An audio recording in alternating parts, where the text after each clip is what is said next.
नमस्कार, मैं जनभक्त शिवम गौतम। खबर अब बीआरओ को लेकर है। बीआरओ जो कि भारत का एक बड़ा संगठन है,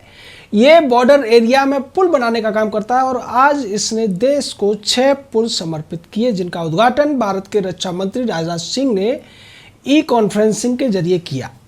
ये जो 6 पुल बनाए गए हैं, ये जम्मू कश्मीर के इलाके में बने हैं और सीमावर्ती इलाकों में बने हैं, जिसकी वजह से सैकड़ों गांवों के हजारों लाखों लोगों को फायदा हुआ है। उसके साथ साथ सेना के जो साजो सामान है उसको भी सीमावर्ती इलाकों में पहुंचने में अब आसानी होगी और इसको लेकर स्थानीय लोगों में भी खुशी की लहर देखी गई। आज जिन पुलों का उद्घाटन हुआ उसमें तरना नाले के ऊपर बना हुआ 160 मीटर का पुल शामिल है। उसके अलावा तरना नाले पर ही एक दूसरा पुल भी निर्माण हुआ जिसका 300 मीटर जिसकी लंबाई है। उसके साथ साथ घोड़ावाला ब्रिज जिसकी लंबाई 151 मीटर है। पलावा ब्रिज है जिसकी लंबाई 91 मीटर है और जो 5वां पुल है वो है पहाड़ी वाला ब्रिज जो कि 61 मीटर लंबा है और पन्याली ब्रिज जो 31 मीटर लंबा है। देखने में तो ये पुल छोटे दिखाई दे रहे हैं, लेकिन इनकी जो सामरिक दृष्टि से जो इनका महत्व है वो बहुत ज़्यादा है और ये पुल ऐसे इलाकों में बने हैं जहाँ लगातार गोलीबारी चलती रही, पाकिस्तान की तरफ से तमाम खतरे पैदा बने रहे और उसके बावजूद बीआरओ के तमाम कर्मचारियों ने, तमाम इंजीनियरों ने और अधिकारियों ने इन पुलों को समय से पहले पूरा करने में कामयाबी हासिल की, जिसकी तारीफ आज भारत के रक्षा मंत्री राजनाथ सिंह ने भी की। और उन्होंने कहा कि जिस तरीके से बीआरओ काम कर रहा है, देश की सेवा में लगा हुआ है, वो भी इनका जो हर एक कर्मचारी है, चाहे मजदूर हो या इंजीनियर्स हो, ये भी एक सैनिक की भांति भारत भूमि की रक्षा और सेवा करने में लगे हुए हैं। आपको याद होगा चीन के साथ भारत का जो विवाद हुआ उसकी वजह भी यही थी कि बीआरओ बड़ी मुस्तैदी के साथ दौलत बेग ओल्डी से लेकर दारबुक शोक तक एक लंबी सड़क बना रहा था और इसको लेकर चीन में खलबली मच गई, क्योंकि चीन को लगा कि अगर भारत एलएसी के आसपास सड़कें बना लेगा तो निश्चित तौर पर उसको खतरा उत्पन्न होगा, क्योंकि भारत के जो सरकार है वो पहले ही कह चुकी है कि जम्मू कश्मीर के जो हिस्से हैं जिन्हें अवैध रूप से चीन और पाकिस्तान ने कब्जा लिया है, भारत उनको वापस लेकर रहेगा। इसी की वजह से चीन के साथ भारत का विवाद हुआ था। अगर बात करें बीआरओ की उपलब्धि की तो बीआरओ ने पिछले 2 सालों के भीतर 2200 किलोमीटर रोड की कटिंग की है, 4200 किलोमीटर सड़कों की सरफेसिंग की है और 5800 किलोमीटर लंबे पुलों को तैयार किया है। आप समझ सकते हैं, और ये भी उन इलाकों में जो कि बॉर्डर से सटे हुए हैं, जो खतरे के इलाके हैं, जहां गोलियां चलती रहती है, जहां बहुत मुश्किल होता है काम करना, ऐसी जगह पे बीआरओ इस तरीके के काम कर रहा है और इसके लिए उसके देश के लोगों की तारीफ उसके लिए बनती है। निश्चित तौर पर बीआरओ एक बड़ा संगठन है जिसके अध्यक्ष जो वर्तमान में डायरेक्टर जनरल हैं लेफ्टिनेंट जनरल हरपाल सिंह, वो भी इस बात को सराहते हैं और अपने जो कर्मचारी हैं, मजदूर हैं, इंजीनियर्स हैं, उनके साथ वो हमेशा खड़े हुए दिखाई देते हैं। अगर बात की जाए इन पुलों की सामरिक महत्व की तो आप समझ सकते हैं कि कठुआ और सांबा के बीच में जो पहले घूम कर आना पड़ता था, अब इन पुलों की वजह से सांबा और पठानकोट, गुरदासपुर, अमृतसर जैसे इलाकों से कठुआ तक सीधे लोग जा सकते हैं। सेना का साजो सामान जा सकता है, सेना की बैटरी जा सकती है, सेना का कारवां जा सकता है और इसके द्वारा न केवल समय बचेगा बल्कि संसाधन भी बचेंगे और आसानी से सीमावर्ती इलाकों में सेना की पहुंच हो जाएगी। उसके साथ साथ जो सीमावर्ती इलाकों में लोग रहते हैं, पाकिस्तानी गोलाबारी से वो काफ़ी परेशान होते हैं और उनको भी आवाजाही में इन पुलों के माध्यम से बहुत ज़्यादा सहूलियतें मिलेंगी, बहुत ज़्यादा जो रोज़गार के अवसर हैं वो भी पैदा होंगे, क्योंकि इन पुलों की वजह से अब वो आसानी से दूसरे इलाकों में जा सकेंगे। पहले जहाँ जाने के लिए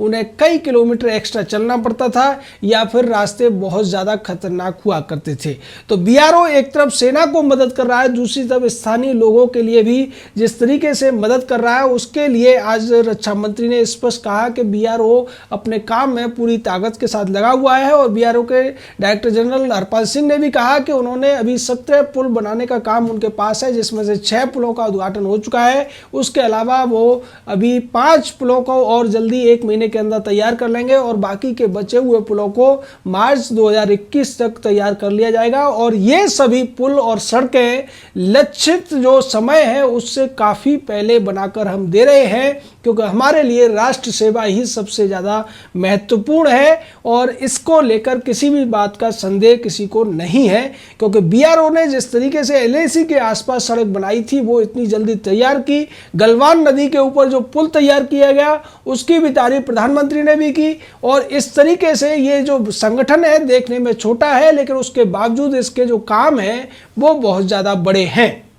इसके कामों की वजह से आज सेना की जो पहुंच है दारबुक चौक से लेकर दौलत बेग ओल्डी तक आसानी से हो गई है। और जो दुर्गम इलाके कभी कहे जाते थे, जिनको लेकर कांग्रेस की ये नीति रहती थी कि जो बॉर्डर के एरियाज हैं उन इलाकों में सड़कें बनाने की जरूरत नहीं है, उन इलाकों में आधारभूत संरचनाएं बनाने की जरूरत नहीं है, लेकिन जब से मोदी सरकार आई और उससे पहले भी अटल जी की सरकार ने भी इस बात को बहुत ज़्यादा जोर दिया था। बीआरओ को तमाम ऐसे प्रोजेक्ट दिए गए थे, बाद में कांग्रेस की सरकार आने के बाद वो लटक गए थे, लेकिन उन सारी चीज़ों को जो सुरक्षा की दृष्टि से महत्वपूर्ण सड़कें थी, जो महत्वपूर्ण संरचनाएं थी जिनको बीआरओ देखता है, उनको मोदी सरकार ने प्रायोरिटी पर रखा। और यही वजह है कि अब बीआरओ अपने इन लक्ष्यों को समय से पहले हासिल करता हुआ नजर आ रहा है। बीआरओ की अगर बात की जाए तो इसमें बड़े अधिकारी होते हैं जो ज़्यादातर सेना वगैरह से आते हैं और इंजीनियर्स होते हैं, कुछ इसमें इनके अपने कर्मचारी होते हैं। उसके अलावा ये मजदूरों को भी रखते हैं जिनको कि पूरी सुविधाओं के साथ देश सेवा करने का मौका दिया जाता है। जैसा कि पिछले दिनों देखने को मिला था कि झारखंड से हजारों मजदूरों को बीआरओ के लिए काम करने के लिए लद्दाख ले जाया गया था। तो ये जो संगठन है पूरे देश का प्रतिनिधित्व करता है और उसी तरीके से इस संगठन के जो लोग हैं छोटे से लेकर बड़े तक, चाहे इसके डायरेक्टर जनरल हों या फिर वो मजदूर जो कि सड़कों पर काम करते हैं, वो सभी देश हित में इतने ज़्यादा मुस्तैदी के साथ काम करते हैं कि अपने लक्ष्य को ये समय से पहले प्राप्त कर लेते हैं।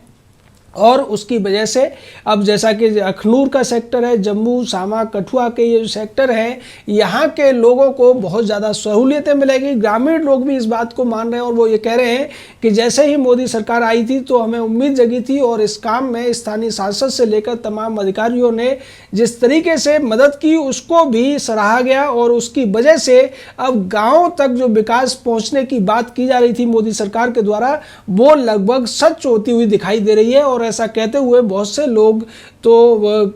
एक तरीके से इमोशनल हो जाते हैं और वो कहते हैं कि जहाँ तक विकास की हम उम्मीद नहीं कर रहे थे, क्योंकि हमारा इलाका सीमांत पड़ता है, सीमा के आसपास पड़ता है, तो हम सरकार से ज़्यादा मांग भी नहीं कर सकते थे क्योंकि ऐसी जगहों पर खतरा रहता है। लेकिन उसके बावजूद बीआरओ के जो कर्मचारी हैं, जो जवान हैं, उन्होंने खतरे को भी देखते हुए इतनी आसानी से हमारे रास्तों को सुगम कर दिया है, इतनी पहुँच हमारी बना दी है कि अब हम पंजाब के तमाम इलाकों में आसानी से जा सकते हैं, चाहे पठानकोट हो, गुरदासपुर हो, अमृतसर हो। और इसके दूसरे भी फायदे हैं कि ऐसी जगहों के द्वारा वो देश के अन्य हिस्सों से भी आसानी से जुड़ सकते हैं, क्योंकि पहले उन्हें अगर कहीं जाना होता था तो कठुआ से जम्मू जाना पड़ता था और जम्मू के बाद उन्हें ट्रेन वगैरह पकड़ने का मौका मिलता था। लेकिन अब इन पुलों के बन जाने की वजह से वो अमृतसर, पठानकोट, गुरदासपुर के माध्यम से भी आगे जा सकते हैं। और इन पुलों की वजह से जो छोटी छोटी जगह हुआ करती थी वहाँ की कनेक्टिविटी भी बढ़ेगी, स्थानीय तौर पर भी रोजगार के साधन जो वाहनों के रूप में देखने को मिलेंगे।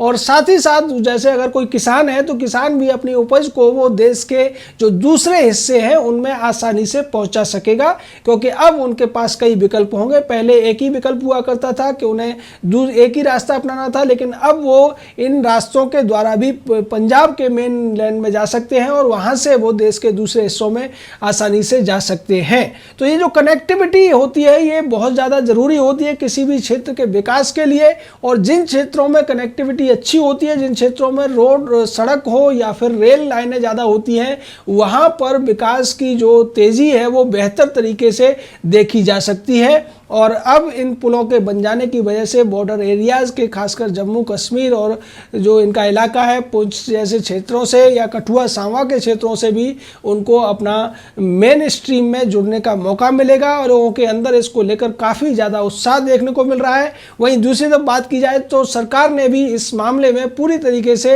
बजट को लेकर किसी तरीके की परेशानी नहीं होने दी है। और आज भी रक्षा मंत्री ने भी कहा और उससे पहले प्रधानमंत्री भी कह चुके हैं कि बीआरओ अगर जो प्रोजेक्ट लेकर चल रहा है उनमें किसी भी तरीके से धन की कमी नहीं रहने दी जाएगी। किसी भी तरीके से इन लक्ष्यों को प्राप्त करने में पूरा देश उनके साथ खड़ा हुआ है, क्योंकि सेना हो या आम जनता, इन सभी के लिए आधारभूत संरचनाएं होना बेहद ज़रूरी होता है। और अब इन पुलों के बन जाने से भारतीय सेना की जो आर्टिलरी है वो आसानी से सीमावर्ती इलाकों में पहुंच सकेगी। जो टैंक हैं, बड़ी बड़ी तोपें हैं या जो दूसरे साजो सामान हैं वो भी आसानी से पहुंच सकेंगे। इसकी झलक आज भी देखने को मिली जब सेना के तमाम जो ट्रक्स वगैरह थे वो इन पुलों के ऊपर से निकले, और उसके साथ साथ स्थानीय लोगों को भी जो दूसरी सुविधा की चीज़ें हैं, सब्जी से लेकर दूसरी जो खाने पीने की चीज़ें हैं वो भी आसानी से पहुंचाई जा सकेंगी। जय हिंद, जय भारत।